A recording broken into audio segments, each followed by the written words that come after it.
Bonjour et bienvenue sur jcompris.com. Alors l'objectif de cet exercice, c'est de s'entraîner à résoudre une équation avec des fractions. Pourquoi des fractions? Parce que souvent ça gêne certains élèves et donc c'est important de s'entraîner à résoudre ce type d'équation.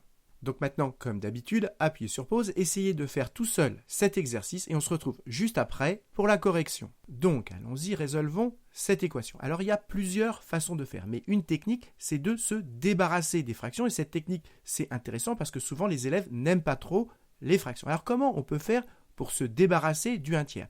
Bien, vous devez savoir que si vous prenez 1/3 et que vous le multipliez par 3, eh bien alors on peut simplifier par 3 et il reste 1. Et ce que j'ai fait avec 1/3, vous devez savoir que de manière plus générale, quand vous avez A que multiplie par exemple B sur A, quand vous avez une multiplication et le même nombre en haut et en bas, on peut simplifier par A et il nous reste B.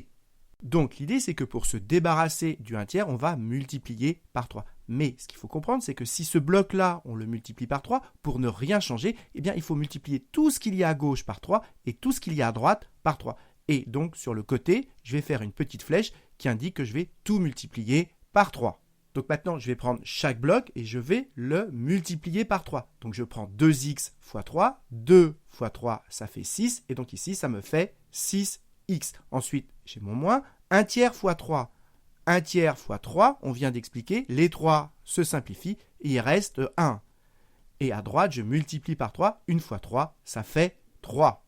Et vous voyez que l'intérêt d'avoir multiplié par 3, c'est que maintenant, on n'a plus de fractions. Et donc maintenant, pour résoudre, eh bien, on va isoler l'inconnu. On va essayer d'isoler le x, c'est-à-dire d'avoir x à gauche et tout le reste à droite. Et donc maintenant, on va se débarrasser du moins 1. Et comment on peut faire pour se débarrasser du moins 1? Eh bien, il faut faire l'opération inverse d'enlever 1. On va additionner 1 des deux côtés. C'est ce que je vous ai rappelé ici. À chaque fois, il faut faire la même opération des deux côtés.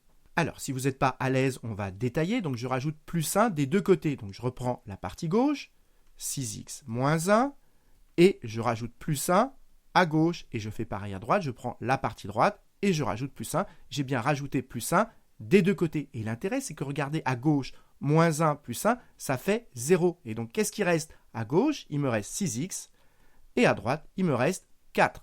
Maintenant, n'oubliez pas que notre but, c'est d'isoler le x et donc de se débarrasser du 6. Et je vous conseille de rajouter ce qui est sous-entendu. Quand vous écrivez 6x, c'est sous-entendu 6 fois x. Et donc maintenant, on veut se débarrasser du multiplié par 6. Et pour se débarrasser d'un multiplié par 6, on fait l'opération inverse. On divise par 6 des deux côtés.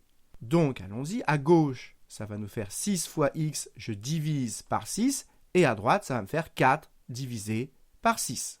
Et maintenant, vous devez savoir que quand vous avez A, exactement comme ici, A fois B, divisé par A, attention ici, il faut avoir bien une multiplication, avec le même nombre en haut et en bas, on peut simplifier par A et il reste B. C'est exactement ce qu'on a ici, on a bien une multiplication, le même nombre en haut et en bas, on peut donc simplifier par 6 et donc à gauche, il reste X. Et à droite, on n'oublie pas de simplifier, quand vous avez 4 sur 6, 4, on peut l'écrire 2 fois 2. 6, on peut l'écrire 2 fois 3. Et là encore, on a une multiplication avec le même nombre en haut et en bas. On peut donc simplifier par 2. Et donc, il reste 2/3. Et donc, on trouve que x est égal à 2/3. Et donc, on a démontré que cette équation, elle a une seule solution qui est 2/3. Et donc, on fait une petite phrase de conclusion qui l'explique. C'est ce que j'ai écrit ici. Maintenant, pensez à vérifier que vous ne vous êtes pas trompé. On remplace tout simplement x par la solution qu'on a trouvée, c'est-à-dire qu'on remplace x par 2/3, on calcule la partie gauche et on vérifie qu'on tombe sur la partie droite. Donc, allons-y, je le fais au brouillon, ça nous donne 2 que multiplie la solution qu'on a trouvée, 2/3 moins 1/3. On calcule et on va voir si on tombe sur 1.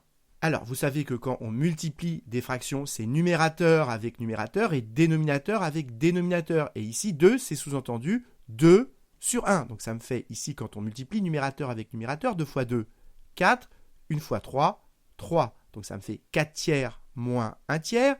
Maintenant, quand on soustrait des fractions qui sont au même dénominateur, eh bien, on soustrait les numérateurs et on garde le dénominateur commun. Et ça nous fait donc combien? 4 moins 1, c'est-à-dire 3 tiers. et 3 tiers, ça fait pile 3 divisé par 3, ça fait 1, on tombe bien sur la partie droite, ce qui prouve qu'on ne s'est pas trompé. Alors, qu'est-ce que vous devez retenir de cet exercice? Eh bien que quand vous avez une équation avec des fractions, par exemple des tiers, eh bien pensez à tout multiplier par 3 pour vous débarrasser des tiers. C'est ça qui est très important de bien retenir.